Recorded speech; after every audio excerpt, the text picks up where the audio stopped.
안녕하십니까. 카페 디저트 마스터 수업을 맡게 된 서주연입니다. 제 1강 시작해 보도록 하겠습니다. 저희 첫 번째 시간에는 카페 디저트 마스터 개론에 대해서 한번 배워보도록 하겠습니다. 카페 디저트 마스터가 무엇인지, 어느 진로로 갈 수 있는지, 또 카페 디저트 마스터가 알아야 될 정확한 이론들은 무엇인지에 대해서 알아보도록 하겠습니다. 카페 디저트 마스터의 이해에 대해서 알아볼 건데요. 그 전에 카페 디저트 마스터란 무엇인지에 대해서 알고 넘어가면 좋겠죠. 카페 디저트 마스터란 파티시에 혹은 제과사라고도 불리며 과자나 케이크 및 페이스트리 제조에 숙련된 사람을 말합니다. 베이커리에서 판매되는 디저트 각각의 특성을 이해하고 시장의 흐름을 파악해 고객의 니즈에 맞는 높은 퀄리티의 디저트를 생산해 판매하는 데에 목적이 있습니다. 그러면 나는 과자도 팔고 싶고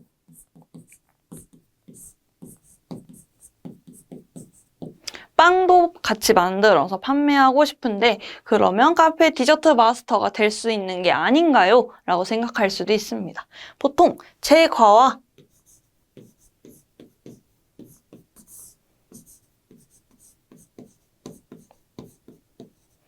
제빵으로 봤을 때 해외에서는 제과를 파티세리, 제빵을 판매하는 업장은 블랑제리라고 많이 나누지만 우리나라에서는 그 둘의 경계가 모호합니다. 그래서 나는 제과만 해서 카페 디저트 마스터가 되는 게 아니고요. 제빵만 한다고 해서 카페 디저트 마스터가 될 수 없는 것도 아닙니다.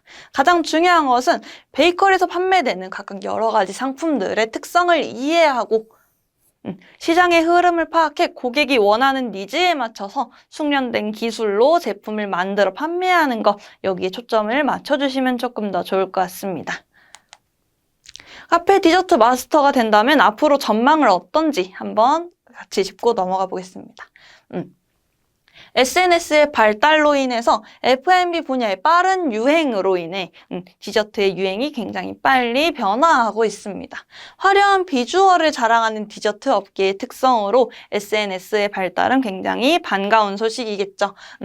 그렇기 때문에 디저트 업계 수요는 점차 늘어날 것으로 전망이 되고 있습니다. 카페 디저트 마스터의 진로에 대해서 알아보겠습니다. 첫 번째로 윈도우 베이커리. 윈도우 베이커리가 뭔지 굉장히 생소한 분들 많을 것 같습니다. 흔히 말하는 우리가 동네를 지나다녔을 때 시내에 있는 빵집이 윈도우 빵집이라 봐주시면 될 것 같습니다. 우리가 알고 있는 제빵 제품을 여러 가지를 판매하고 제과 제품 역시도 여러 가지 판매하는 것이 윈도우 베이커리 샵이라고 봐주시면 좋을 것 같고요. 다음 인스토어 베이커리도 있습니다. 큰 매장 안에 작은 매장 으로 제과제빵 제품을 판매하는 것이 인스토어 베이커리라고 합니다. 다음 프랜차이즈 업체, 우리가 흔히 아는 빵의 프랜차이즈 체인점들이 여기에 해당이 되겠죠. 다음 베이커리 공장도 포함이 됩니다. 하고 나는 이렇게 만드는 것뿐만이 아니라 다른 업체로 다른 방향성을 가지고 나는 이 진로를 펼치고 싶다 하시는 분들은요. 베이커리를 가르쳐주는 강사가 될 수도 있겠고 베이커리 제품 개발하는 R&D 부서에도 취업이 되겠죠. 또 나는 베이커리 카페나 베이커리 샵을 창업할 수도 있다고 생각해 주시면 좋을 것 같습니다. 이 예외로 유튜버나 여러 가지 분야에서도 활동이 가능하니까요. 유의 깊게 봐주시면 좋을 것 같습니다. 디저트 마스터가 되려면 과자가 어떻게 시작이 되었는지도 한번 봐주시면 좋을 것 같습니다. 과자의 역사 보겠습니다. 빵과 과자의 기원은 인류의 농경 생활과 더불어 시작되었다. 굉장히 오래 전부터 시작됐다고 봐주시면 좋겠죠. 이집트는 인력으로 밀을 부수는 형태의 제분 방식을 택했고요. 로마 시대 제분 형태의 기초가 되었습니다. 그리스 시대는 제과 기술이 발달했습니다. 8에서 90종에 달하는 빵과 과자를 제조했다고 알려지는데요. 중요하니까 한번 짚고 넘어가 주셔도 좋을 것 같습니다. 로마 제국에는 경제력과 종교의식을 바탕으로 크게 발달했습니다. 과자의 원형이 되는 제품과 셔벗을 선보였습니다. 셔벗이 뭔가요? 흔히 말하는 냉과류. 아이스크림 같은 거라 생각해 주시면 될 것 같은데 아이스크림에 비해 유지방의 함량이 없거나 굉장히 낮은 서걱거리는 냉과류라고 봐주시면 좋을 것 같습니다. 빵과 과자 제법은 로마로부터 오스트리아를 거쳐 독일로 들어갔고요. 북상 게르만 민족에게 선진하여 프랑스에게 전파되었다고 알려져 있습니다. 유럽의 과자는 1500년대 신대륙 발견 이후 커피, 코코아, 설탕 등이 도입되면서 종류와 기법이 크게 발전하는 계기가 되었다고 합니다. 해외를 알아봤다면 우리나라의 과자 발전에 대해서도 알아보겠습니다. 우리나라에서는 1880년대 러시아 공사관의 정동구락부에서 면포와 설고를 선보이는 것으로 시작이 됐습니다. 이게 바로 고급 과자류의 수입 판매의 시작이 되었죠. 1880년대를 지나 서울, 부산, 대구 등 대도시에 과자점들이 생겨나기 시작했습니다. 우리나라 제과산업기의 태동기라고 볼 수 있겠네요. 1968년대부터 72년대에서는 삼립, 서울, 콘티식품 등의 대기업에서 대량 생산업체를 설립하기 시작했습니다.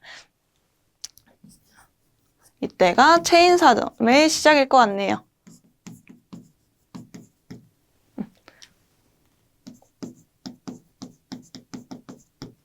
이렇게 대량 생산업체를 설립하기 시작했고요. 정부의 분식 장려 정책, 경제 수준의 향상으로 뉴욕제과, 크라운제과 등으로 프랜차이즈 체제로 아예 변화했다라고 봐주시면 좋을 것 같습니다.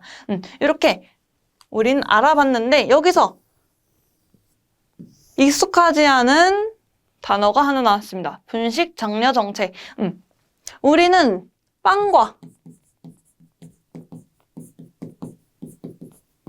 빵과 과자에 대해서 배우는데 분식, 떡볶이, 순대, 튀김 같은 분식이 왜 나오나요? 라고 생각해 주실 수 있을 것 같습니다. 여기서 말하는 분식이란 분자, 가루 분자 사용합니다. 말 그대로 밀가루를 장려하는 정책이라고 봐주시면 좋을 것 같습니다. 밀가루를 많이 쓰는 대표적인 제품에 빵과 과자가 포함이 되겠죠. 이 다음 1980년대 호텔 과자점의 진출로 생크림 케이크의 시작이 되었습니다. 제과제빵의 고급화가 시작되었다. 라고 봐주시면 좋겠죠. 여기 생크림 케이크가 시작이 되었다고 하는데 그 전에는 어떤 케이크를 먹었나요? 생크림 케이크는 1980년대 우리나라에서 처음 시작이 되었는데요. 그 전에는 버터크림이라고는 하지만 그 당시에는 버터가 굉장히 귀하고 비싸서 쇼트닝이나 마가린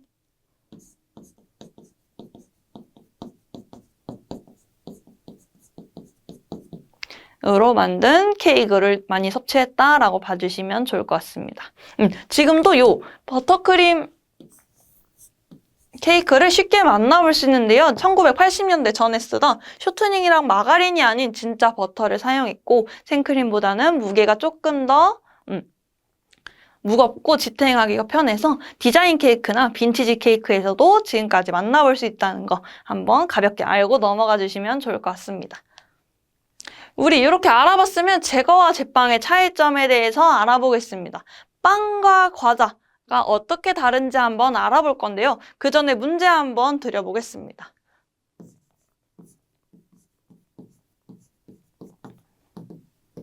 우리가 보통 많이 먹는 마들렌이라는 제품. 조개 모양의 폭신폭신한 카스테라 같은 마들렌이라는 제품 많이 보셨을 겁니다. 이 친구는 폭신폭신하고 딱딱하지 않은데 빵일까요? 과자일까요? 한번 생각해보고 넘어가 보겠습니다. 우리가 생각하는 과자, 흔히 말하는 쿠키같이 바삭바삭하고 딱딱한 친구를 많이 떠올립니다. 빵은 폭신폭신하고 빵결이 찢어지는 아이들, 식빵 같은 아이들을 많이 떠올리죠. 그러면 우리 카스테라 같은 마들렌은 빵일까요? 과자일까요? 과자라고 하기에는 부드럽고요. 빵이라고 하기에는 뭔가 설탕이 굉장히 많아서 달달하죠. 마들렌은 과자에 해당이 됩니다. 왜 이렇게 되는지 저랑 같이 한번 짚고 넘어가 보겠습니다. 빵이랑 과자를 구별하는 데에는 설탕량의 다소, 밀가루의 종류, 반죽의 물리적 상태 등 다양하고 모호한 기준이 굉장히 많습니다. 이렇게 모호한 기준보다는 가장 확실한 방법으로 빵과 과자를 나눠보도록 하겠습니다.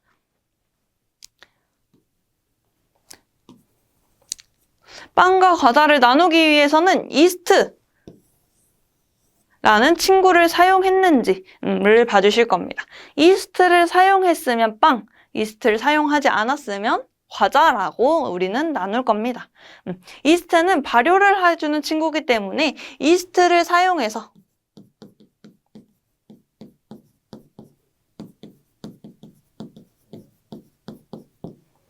발효 시간을 거쳤다면 빵으로 해당이 되고요. 이스트를 사용하지 않고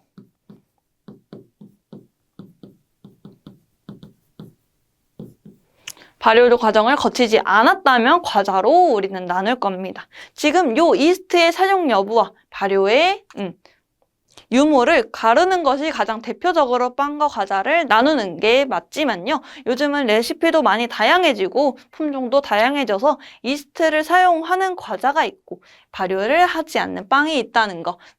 수많은 레시피 중에 소량은 그렇게 다양한 레시피가 있다는 거 알고 넘어가 주시면 좋을 것 같습니다. 그래도 빵과 과자를 가장 자신 있게 확실하게 구별하는 데는 이스트를 사용했는지 발효 시간을 거쳤는지 이걸로 나눠주는 것이 가장 정확하겠죠.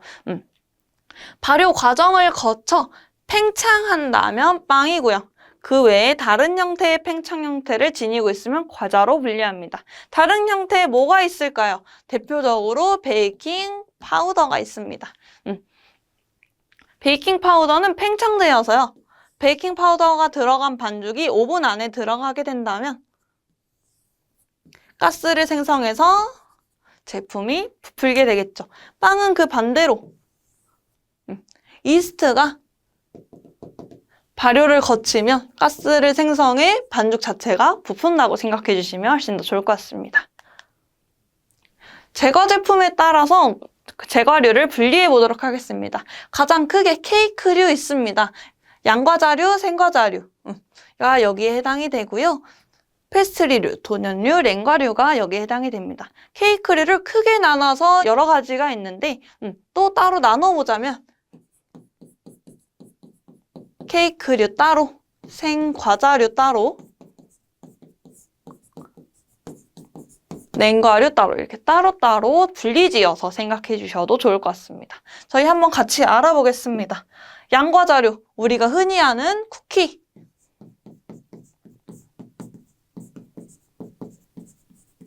마들렌 같은 서양에서 먼저 시작된 과자류가 여기에 포함된다고 생각해 주시면 좋을 것 같습니다. 다음 생과자류, 요 양과자류 우리가 흔히 아는데 생과자류는 뭔가요? 생과자류를 나누기 위해서는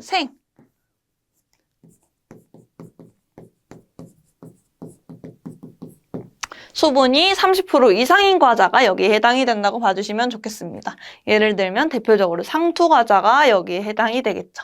다음 페스트리류, 도넛류, 냉과류가 여기에 해당이 됩니다. 냉과류는 아까 말했다시피 셔벗, 아이스크림이 여기에 해당이 되고 도넛류, 페스트리류가 여기에 해당이 됩니다. 페스트리류, 요것도 한번 같이 알아보겠습니다. 페스트리, 우리가 아는 페스트리 뭐가 있죠? 크로와상. 선생님, 저희 크로와상은 발효 과정을 거쳐서 빵으로 알고 있는데 페스트리류가 왜 케이크류인가요? 라고 많이 생각하시는 분이 있을 것 같습니다. 페스트리는 두 가지로 나눠집니다. 저희 아까 크로와상은 빵류, 데니시 크로와상.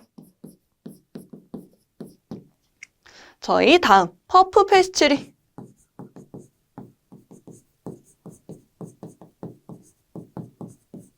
우리가 흔히 아는 나비파이나 엄마손 파이가 여기에 해당이 되겠네요. 발효 과정을 거치지 않고 페스트리 반죽으로 바로 구워낸 아이. 여기에 해당이 될 것 같습니다. 그러면 여기서 말하는 페이스트리류는 퍼프 페이스트리가 여기에 해당이 되겠죠. 다음 보겠습니다. 데코레이션 케이크, 가식 재료를 사용하여 여러 가지 장식으로 시각적 효과를 높이는 제품입니다. 슈거크래프트, 영국식 웨딩 케이크가 여기에 해당이 되겠죠. 공예 과자 보겠습니다. 미적, 예술적인 과자입니다. 가장 큰 특징은요, 먹을 수 없는 제품을 일부 사용할 수 있다는 거. 말 그대로 섭취를 위한 제품이기보다는 미관으로, 공예로 예술적임을 나타내는 과자이기 때문에 먹을 수 없는 제품을 일부 사용할 수 있다는 게 공예 과자의 가장 큰 특징입니다. 예를 들면 마지펜이 있겠네요. 마지펜. 굉장히 생소한 단어입니다.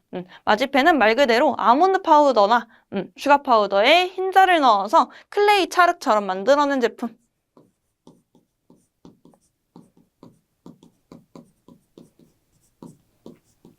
이라 생각해 주시면 좋을 것 같은데 여기에 식용 색소를 넣어서 마지펜으로 여러 가지 동물을 빚어내는 등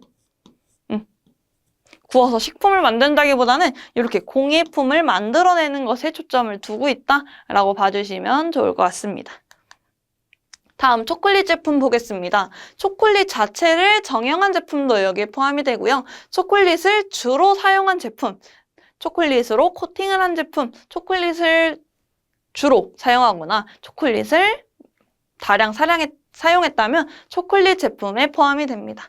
브라운이나 생초콜릿이 여기에 포함이 되겠죠. 다음 건과자류 보겠습니다.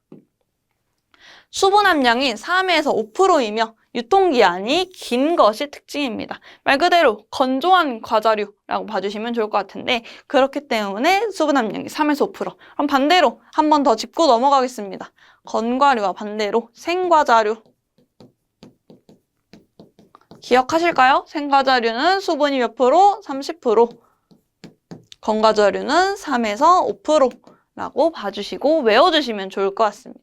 다음 캔디류 보겠습니다. 캔디류는 말 그대로 우리가 알고 있는 사탕류가 여기에 해당이 되고 한과류는 우리나라의 병과류가 해당이 된다고 봐주시면 좋을 것 같습니다. 과자에 대해서 알아봤다면 빵에 대해서도 가볍게 한번 짚고 넘어가 보도록 하겠습니다. 빵에 식빵류, 과자빵류, 페스트리류, 특수빵류, 조리빵류, 빵도넛류, 찐빵류 여러 가지가 있는데요. 한 번씩 짚고 넘어가 보겠습니다. 식빵류는 말 그대로 우리가 아는 식빵류, 과자빵류 많이들 궁금해하실 것 같습니다. 아까 과자에 대해서 배웠는데 빵에도 과자의 종류가 있나요? 라고 생각해 주실 수 있을 것 같습니다. 과자빵류는 설탕이나 유지 함량이 높아서 과자처럼 달달한 빵이라고 봐주시면 좋을 것 같습니다. 예를 들면 우리가 흔히 볼 수 있는 단팥빵,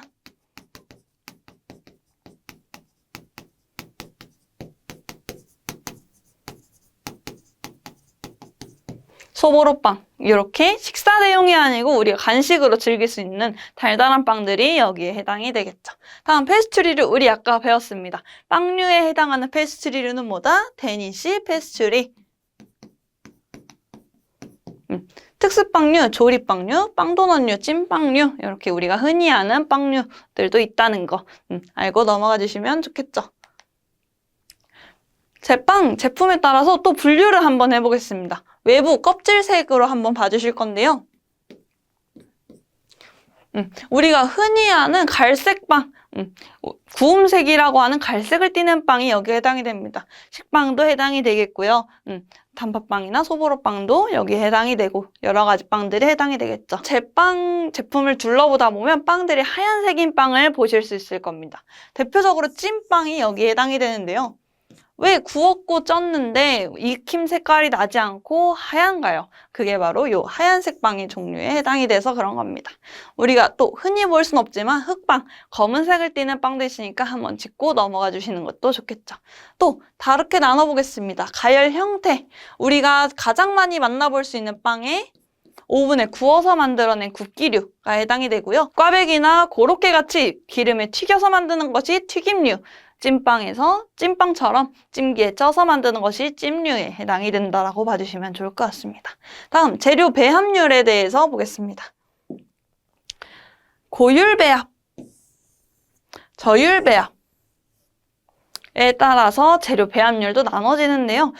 가볍게 한번 훑고 가자면 고율 배합, 밀가루보다 설탕이나 유지 함량이 높은 배합률이 여기에 해당이 됩니다. 설탕이나 유지의 함량이 높기 때문에요. 달고 부드러운 것이 특징이고요. 저율 배합, 밀가루보다 설탕이나 유지 함량이 낮은 배합이라 봐주시면 조금 더 이해가 편하실 것 같습니다. 예를 들면 저희 치아바타나 바게트빵 같은 이런 식사류빵, 담백한 맛의 빵들이 여기에 해당이 되겠죠. 또 팽창 형태에 대해서 배워보겠습니다. 말 그대로 우린 앞서 배웠듯이 이스트가 가스를 내뿜으면서 발효가 되고 그게 반죽이 팽창한다라고 배웠습니다. 우리가 흔히 아는 발효빵의 팽창 형태고요. 다음 퀵브레드. 빠른 시간 내에 만들어야 되는 퀵브레드. 말 그대로 인스턴트 빵 제품이라 봐주시면 좋을 것 같습니다. 빠른 시간 내에 만들어야 되기 때문에 이스트와 화학 팽창제가 같이 들어간다라고 이해해 주시면 조금 더 편하겠죠. 다음, 무발효빵. 발효 과정을 거치지 않고 반죽을 한 다음에 바로 구워내는 것이 여기에 해당이 된다 봐주시면 좋을 것 같습니다. 다음, 식빵류 보겠습니다. 팬을 사용해 구운 미국식 식빵류가 여기에 해당이 됩니다. 우리가 슈퍼나 마트에서 파는 네모난 빵, 네모난 틀에 구워서 구워낸 빵이 여기에 해당이 되고요. 제과점에서 볼 수 있는 삼봉현빵이 여기에 해당이 됩니다. 다음, 팬을 사용하지 않은 유럽식 핫스브레드가 여기에 포함이 되겠죠. 치아바타, 바게트와 같이 빵 모양 자체를 우리가 알고 있는 모양으로 만들어서 바로 구워낸 제품이라 봐주시면 좋을 것 같습니다. 다음, 단과자 빵류. 앞서 배웠습니다. 과자처럼 달달한 빵 제품이라 봐주시면 좋을 것 같은데 고율 배합으로 식상빵보다는 간식빵의 의미를 두고요. 단팥빵, 소보로빵, 스위트롤이 여기에 해당이 됩니다. 저희 학습 정리 한번 해보겠습니다. 카페 디저트 마스터란 무엇인가? 저희 꼭 과자를 만들어야지만 카페 디저트 마스터가 될 수 있나요? 빵은 여기 포함이 안 되나요? 그게 아니라 고객이 원하는 니즈를 파악하고 숙련된 기술로 여러 가지 제과제빵 제품을 만들어내는 사람을 카페 디저트 마스터라고 우리는 정의했습니다. 카페 디저트 마스터가 되면 어디로 진로를 갈 수 있나요? 저희 뭐 있었죠?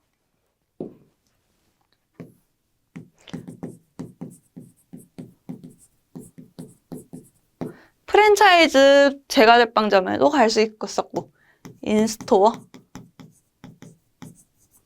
제과제빵 강사, 창업도 할 수 있었고 유튜버나 다른 길로도 갈 수 있었죠. 저희 이렇게까지 진로를 뻗었다면 제과제빵에 대해서도 한번 우리는 짚고 넘어갔습니다. 제과제빵 역사 및 발전 과정 우리는 같이 배웠죠. 제과제빵의 처음 시작은 인류가 농경생활을 처음 하던 때에서 같이 성장해 나왔다는 거 우리는 배웠습니다. 가장 중요한 거 뭐 있었죠? 1980년대 호텔에서 우리가 알고 있는 생크림 케이크의 시작이 여기서 시작이 되었다. 제과제빵의 고급화가 여기에서부터 시작이 되었다는 거 우리는 배웠습니다. 하고 제과의 분류 넘어가기 전에 우리 하나 더 배운 게 있었죠. 제과와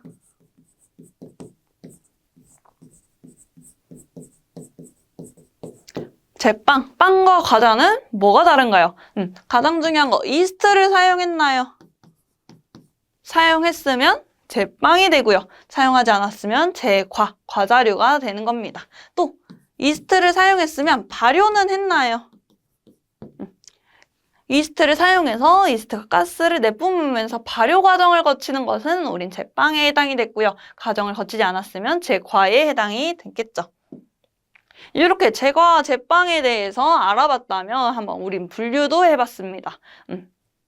제과에서는 어떤 게 있었죠? 케이크류, 양과자가 여기에 해당이 되고요. 또 생과자, 수분 몇 프로? 30% 이상인 과자. 예를 들면 상추과자가 여기에 해당이 됐습니다. 또 얘와 반대되는 애, 건과자. 건조한 과자라고 이해해 주시면 훨씬 나누기가 편하겠습니다. 수분이 3에서 오프로인 과자, 쿠키가 여기에 해당이 되겠죠. 또 초콜릿을 사용한 제품, 초콜릿 제품도 있었고요. 냉과류와 같이 셔벗이나 아이스크림도 여기에 해당이 됐습니다. 또 빵에는 어떤 게 있었죠? 우리가 흔히 아는 식빵류. 굽는 걸로 나눴습니다. 오븐을 사용한 굽는 거. 기름을 사용해 튀기기도 했고요. 찜기를 이용해 찌기도 했습니다. 이렇게 여러 가지로 한번 우리는 나눠봤었죠. 이번 시간의 내용은 여기까지입니다. 다음 강의에서 뵙겠습니다. 감사합니다.